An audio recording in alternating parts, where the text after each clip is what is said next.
इस कहानी की शुरुआत में हम दोस्तों एक अनीता नाम की औरत को देखते हैं जो कि एक गरीब को कुछ पैसे देने की कोशिश कर रही थी कि तभी अचानक से दोस्तों वहां पर उसका पति राघव आ जाता है और वो उस पर बहुत जोर से चिल्लाता है। वो उससे बोलता है कि मैं कमा कमा कर परेशान हूँ और तुम इस तरीके से पैसों को दान करती हो। वो उससे बहुत कुछ बोलता है, बहुत कुछ बुरा बोलता है कि तभी अचानक से घर में से उसके पापा निकल कर आते हैं जो कि अपाहिज होते हैं। वो दोस्तों कोई भी काम धंधा नहीं करते क्योंकि वो चलने फिरने के लायक नहीं होते हैं। उसके पापा यहाँ पर अपने ही बेटे को डांटने की कोशिश करते हैं और बोलते हैं कि वो 10 रुपए ही तो दे रही है, दान करना अच्छी बात होती है। लेकिन दोस्तों राघव अपने पापा को ही सुना देता है और बोलता है कि तुम तो कमाते नहीं हो, मैं कमाता हूँ, मुझे पता चलता है। उसके पिताजी मजबूर होते हैं, वो कुछ बोल नहीं पाते, इसलिए वो वहां से चले जाते हैं और दोस्तों अनीता भी वहां से चली जाती है। अब दोस्तों यहाँ पर ये जो राघव होता है वो उस गरीब को वहां से भगा देता है। अब इसी बीच दोस्तों कुछ ही देर के बाद राघव की बेटी वहां पर आती है जिसका नाम परी होता है। परी अपने हाथ में एक गिफ्ट, एक तोहफा पकड़ी हुई थी। वो बोलती है कि मुझे ये कोई देकर गया हुआ है। ये बात सुनकर राघव और भी गुस्सा करता है। वो बोलता है कि किसी का भी तोहफा मत लिया करो, तुम्हें मैंने कितनी बार समझाया है। अब दोस्तों ये तोहफा देकर परी यहां से चली जाती है और दोस्तों राघव जैसे ही इस तोहफे को खोलने की कोशिश करता है तो दोस्तों वो उस तोहफे को जैसे ही खोलता है तो उसके अंदर से एक खतरनाक सा हाथ निकलता है जो राघव का गला दबा लेता है और अचानक से दोस्तों वो तोहफा राघव को अपने अंदर जकड़ लेता है, यानी कि वो उसे अपनी ओर खींच लेता है। अब दोस्तों उस बॉक्स के अंदर जाने के बाद राघव एक बहुत ही अलग दुनिया के अंदर पहुंच जाता है। जी हाँ, जिस दुनिया के अंदर उसे कोई भी दिखाई नहीं देता, बस दूर दूर तक जंगल ही जंगल दिखाई दे रहे थे।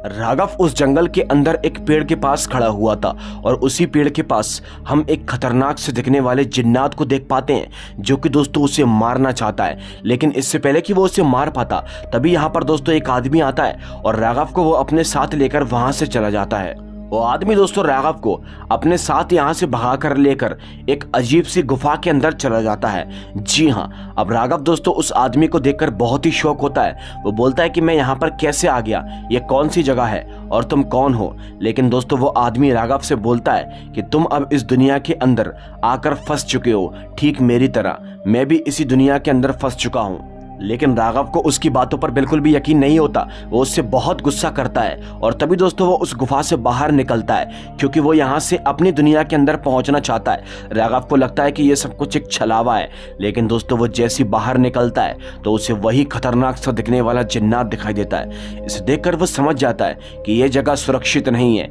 इसीलिए वो अपनी जान बचाकर वहाँ से भागना शुरू कर देता है। और तभी दोस्तों वो भागते भागते एक गोल घेरे के अंदर चला जाता है, जिसके बाद वो एक अजीब सी जगह पर पहुंच जाता है जिस जगह पर आगे चलने पर उसे एक बहुत बड़ी खाई दिखाई देती है, विच मीन्स कि आगे नहीं जा सकते।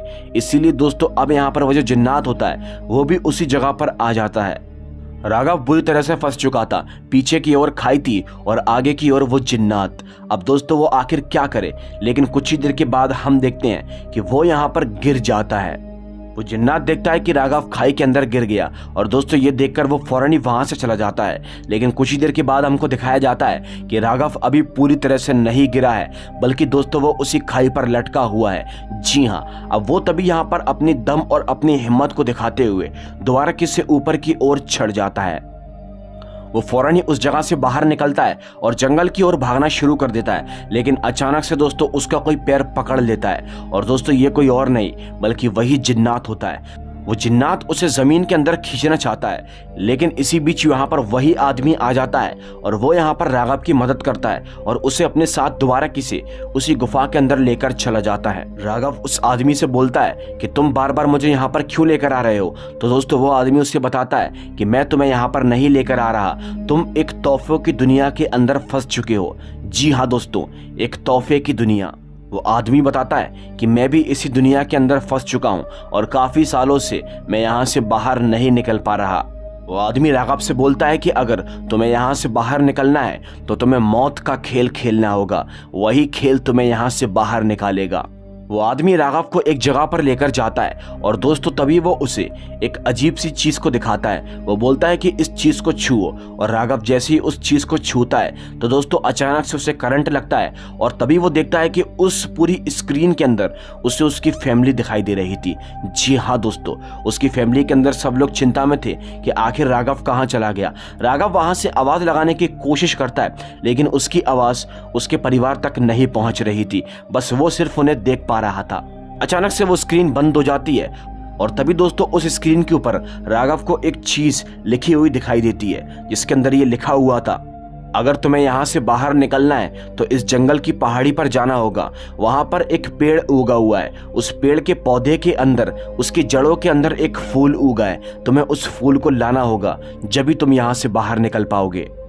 राघव दोस्तों फौरन ही उस फूल को लाने के लिए तैयार हो जाता है। वो आदमी बोलता है कि मैं भी पहले उस फूल को लेने के लिए गया था लेकिन मैं पूरी तरह से नाकामयाब हो गया, इसीलिए मैं इसी जगह पर फंसा हुआ हूँ। लेकिन राघव फैसला करता है कि वो उस फूल को लेकर आएगा और फौरन ही दोस्तों उस जगह से बाहर निकलता है और वही अजीब सी जगह पर पहुंच जाता है जहाँ पर वो पहाड़ी है। वो जैसे ही वहां पर जाता है तो वो देखता है कि वो पौधा वहां पर लगा हुआ था। वो उस पौधे को निकालने की कोशिश करता है कि तभी अचानक से दोस्तों वहां पर एक आदमी आ जाता है। वो आदमी उससे बोलता है कि इसको मत निकालो, लेकिन राघव दोस्तों उसकी एक बात नहीं मानता और उसे नीचे खाई के अंदर धकेल देता है। अब जैसे दोस्तों राघव ने उस पौधे को अपने हाथों में ले लिया था तो उसे जड़ के अंदर वो फूल मिल जाता है। जी हाँ, राघव सोचता है कि शायद अब सब कुछ ठीक हो जाएगा, लेकिन इसी बीच दोस्तों उसे चीखने चिल्लाने की आवाज सुनाई देती है और जब वो खाई की तरफ को देखता है तो उसकी आंखें फटी की फटी रह जाती हैं। वो पाता है कि खाई की ओर उसके कोई और नहीं बल्कि उसके बाबूजी होते हैं, मतलब कि उसके पिता होते हैं। वो सोचता है कि अभी तो मैंने किसी और आदमी को खाई के अंदर धकेला था, तो फिर बाबूजी आप कैसे? वो अपने पिता की जान को बचाने की कोशिश करता है लेकिन दोस्तों वो पिता की जान को नहीं बचा पाता। हाथ छूटने की वजह से उसके पिता खाई के अंदर ही गिर जाते हैं। राघव बहुत ज़्यादा परेशान हो जाता है कि तभी यहाँ पर वही आदमी आता है। वो उससे बोलता है कि ये सब कुछ एक छलावा है, तुम इन सब चीज़ों पर ध्यान मत दो, इस दुनिया के अंदर ये छलावे होते रहते हैं। वो आदमी दोस्तों फौरन ही उसे वही गुफा के अंदर लेकर चला जाता है। अब राघव ने जैसे जैसे करके उन फूलों को हासिल किया था, लेकिन दोस्तों जब दोस्तों वो आदमी या फिर उसके पिताजी उस खाई के अंदर गिरे थे तो उनके साथ में राघव के हाथों से वो फूल भी छूट गए थे, इसीलिए वो यहाँ पर सिर्फ खाली हाथ वापस आया था। वो आदमी उससे बोलता है कि दोबारा किसी उसी चीज को छुओ और राघव जैसे ही उस चीज को दोस्तों जैसे ही छूता है तो उसे दोबारा किसी उसके परिवार वाले दिखाई देते हैं, लेकिन इस बार वो उसके बाबूजी के मरने का शौक मना रहे थे। आप लोगों ने बिल्कुल सही सुना। ये देखकर राघव बहुत ज्यादा डर जाता है, सोचता है कि उसके पिताजी की मौत आखिर कैसे हो गई, तुमने तो कहा था कि ये सब कुछ एक छलावा है। लेकिन वो अपनी आंखों से उस स्क्रीन के अंदर साफ साफ देख पा रहा था कि उसके पिताजी की मृत्यु हो चुकी है। ये देखकर वो समझ नहीं पाता कि आखिर उसके पिताजी कैसे मारे गए। और राघव को उस आदमी पर बहुत गुस्सा आती है, इसीलिए दोस्तों वो उस आदमी पर बहुत गुस्सा करता है। लेकिन इसी बीच स्क्रीन पर एक चीज और लिखकर आती है। उसमें लिखा हुआ था कि अंतिम मौका, इस दुनिया के जंगल के अंदर जो दानव भटकता है तुम्हें उस दानव का खून लेकर आना होगा, वो भी सूरज के डूबने से पहले। जी हाँ दोस्तों, अब राघव फैसला करता है कि वो उसी दानव का खून लेकर आएगा, मतलब कि उसी जिन्नात का जो शुरुआत में उसको मारना चाह रहा था।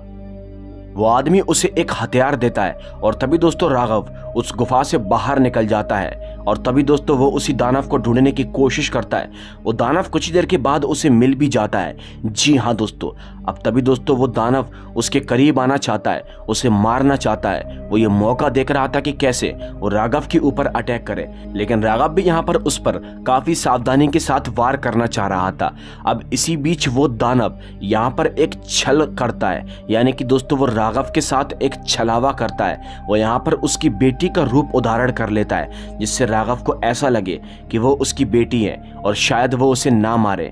लेकिन दोस्तों राघव यहाँ पर समझ जाता है कि इस जंगल के अंदर, इस दुनिया के अंदर दिखने वाली चीजें असल में एग्जिस्ट नहीं करती, ये सब कुछ एक छलावा है। इसलिए राघव फौरन ही उसके करीब बढ़ता है और दोस्तों जैसे ही वो उसके पास जाता है तो पाता है कि वो असल में एक दानव ही है। और तभी दोस्तों वो उसके ऊपर अपनी चाकू से वार करता है और उसका खून लेकर फौरन ही वहां से भागता है अपनी गुफा की ओर। लेकिन रास्ते में पता नहीं उसे एक आदमी मिल जाता है जो कि उससे थोड़ा सा खून मांग रहा था। शायद वो आदमी भी इसी दुनिया के अंदर फंसा हुआ था और राघव से बोलता है कि थोड़ा सा खून दे दो, मुझे भी यहाँ से बाहर निकलना है। लेकिन राघव उसे नहीं देता और तभी दोस्तों वो आदमी उसके पैर पकड़ लेता है। जी हाँ, और इसी भागा दौड़ी के अंदर राघव एक पत्थर से टकराकर गिर जाता है और सारा का सारा खून जमीन पर ही फैल जाता है। ये सब देखकर राघव बहुत ही ज़्यादा दुखी हो जाता है। वो फौरन ही गुफा के अंदर जाता है और उस आदमी से बोलता है कि ये सब कुछ अब मेरे बस की नहीं है, मैं ये सब कुछ नहीं कर सकता, मैं अपने परिवार को और धोखा नहीं दे सकता। वो आदमी उससे बोलता है कि एक बार और स्क्रीन को छुओ। और दोस्तों जैसे ही राघव एक बार फिर से उसी स्क्रीन जैसी चीज़ को छूता है तो अचानक से वो अब अपने परिवार वालों को देख पाता है, जहां वो देखता है कि उसकी बेटी परी दोस्तों बहुत तेज बीमार होती है, जिसे देखकर वो बेचारा रोने लगता है। लेकिन इसी बीच स्क्रीन पर एक चीज़ और लिखी हुई आती है। उस पर लिखा हुआ था कि इस दुनिया के अंदर एक गुफा मौजूद है, जिस गुफा के भीतर एक मणि छुपी हुई है। उस मणि को तुम्हें यहाँ पर लेकर आना होगा और ये तुम्हारे पास आखिरी मौका है। अगर तुम उस मणि को यहाँ पर लेकर आ जाओगे तो शायद तुम इस दुनिया से बाहर निकल पाओगे, वरना हमेशा के लिए इसी दुनिया के अंदर कैद रह जाओगे। अब राघव फैसला करता है कि वो किसी तरह अपनी हिम्मत को दिखाकर उस मणि को हासिल करके लेकर आएगा। इसीलिए वो फौरन ही उस गुफा से बाहर निकलकर उसी शैतानी गुफा के पास चला जाता है जिसके अंदर वो मणि है। और दोस्तों वो जैसे ही उस गुफा के अंदर जाता है तो वो उस मणि को साफ साफ देख पा रहा था, लेकिन वो अचानक से देखता है कि वो मणि चारों ओर दोस्तों पानी से घिरी हुई है। और ये कोई साधारण सा पानी नहीं बल्कि तेजाब है, मतलब कि तेजाब की नदी के बीच वो मणि रखी हुई है। इसलिए राघव चाहकर भी उस मणि को नहीं ला सकता। लेकिन इसी बीच वहां पर उसे वही जिन्नात दिखाई देता है जो कि उसके ऊपर अटैक करता है। और दोस्तों वो जिन्नात इस तरीके से अटैक करता है कि वो सीधा जाकर उसी तेजाब के अंदर गिरता है। और जब वो वहां पर गिरता है तो वो मणि अचानक से हवा में उड़ जाती है और दोस्तों उस तेजाब से बाहर निकलकर सीधा राघव के पास आकर गिरती है। जी हाँ दोस्तों, अब राघव उस मणि को लेकर फौरन ही उस गुफा से बाहर निकलता है। वो सोचता है कि शायद अब सब कुछ ठीक हो गया, इसीलिए वो उस मणि को लेकर जंगलों के रास्ते से भाग रहा था। लेकिन अचानक से दोस्तों उसे एक नहीं बल्कि बहुत सारे जिन्नात दिखाई देते हैं, जिसे देखकर वो बहुत डर जाता है। और तभी दोस्तों वो एक घर के अंदर छिप जाता है, लेकिन वहां पर पहले से ही एक जिन्नात मौजूद होता है। और राघव उसे देखकर दोस्तों बहुत ही ज्यादा डर जाता है। वो जमीन पर गिर जाता है, उसके हाथ से वो मणि छूट जाती है। लेकिन तभी वहां पर वही भला आदमी आता है और वो राघव की जान को बचाता है। दोस्तों राघव फौरन ही अपनी मणि को उठाकर वहां से भागने की कोशिश करता है और वो आदमी दोस्तों किसी तरह अपनी गुफा के अंदर जाने वाले उस दरवाजे को बंद कर देता है, जिससे कि वो दानव, वो जिन्नात इस दरवाजे से एंटर करके इनकी गुफा के अंदर ना आ पाए। और दूसरी तरफ राघव फौरन ही उस मणि को लेकर उस स्क्रीन तक यानी कि उस जगह तक पहुंच चुका था। राघव फौरन ही उस मणि को उसकी जगह पर लगा देता है और तभी दोस्तों यहाँ पर एक अजीब सा तूफान आता है। इस दूसरी दुनिया से बाहर निकलने का रास्ता खुल जाता है। राघव अब इस दुनिया से बाहर निकल सकता था, लेकिन अचानक से राघव को याद आता है कि वो आदमी जिसने उसकी बहुत मदद की है वो उसे छोड़कर यहाँ से कैसे जा सकता है। इसीलिए वो उस आदमी को आवाज़ लगाता है और बोलता है कि हम दोनों यहाँ से बाहर निकलेंगे। लेकिन वो आदमी बोलता है कि मेरी चिंता मत करो, तुम्हारा परिवार तुम्हारा इंतज़ार कर रहा है, तुम्हें जल्दी यहाँ से बाहर निकलना होगा। ये दरवाज़ा टूट गया तो ये शैतान हमारी गुफा के अंदर आ जाएंगे, जल्दी यहाँ से भाग जाओ, मेरी तो बस केवल यही दुनिया है। लेकिन दोस्तों राघव नहीं मानता। वो उस आदमी से बोलता है कि तुम दरवाजे को छोड़ो और जल्दी यहाँ पर आ जाओ। और तभी वो आदमी कुछ ऐसा ही करता है, वो उस दरवाजे को छोड़ देता है। और इसी बीच दोस्तों हम देखते हैं कि वो आदमी भागता भागता राघव के करीब पहुंच जाता है। राघव उसे एक धक्का देता है और वो आदमी दोस्तों फौरन ही उस दरवाजे के जरिए इस दुनिया से बाहर निकल जाता है। और वो जैसे ही यहाँ से बाहर निकलता है तो राघव अब इस दुनिया के अंदर अकेला बचता है। यहाँ से बाहर निकलने का दरवाजा भी पूरी तरीके से बंद हो चुका था। जी हाँ दोस्तों, यानी कि उसने दूसरे की मदद करने के चक्कर में अपनी जान को खतरा डाल लिया था। अब अचानक से वो पीछे देखता है तो वही सारे के सारे जिन्नात उसके पास में आ जाते हैं। वो सभी जिन्नात उसके ऊपर अटैक करते हैं। लेकिन जैसे ही दोस्तों यहाँ पर अटैक होता है तो स्क्रीन ब्लैक आउट हो जाती है और तभी हम देखते हैं राघव की आंख उसके खुद की दुनिया के अंदर खुलती है, यानी कि उसके घर के पास। अब आप लोग ये सोच रहे होंगे कि राघव इस दुनिया से कैसे बाहर निकल गया, क्योंकि रास्ता तो बंद हो चुका था। तो इसका आंसर मैं आपको थोड़ी देर में देने वाला हूँ। अब राघव फौरन ही अपने घर के अंदर जाता है और दोस्तों वो अपनी पत्नी और अपनी बेटी से मिलता है जो कि सही सलामत थी।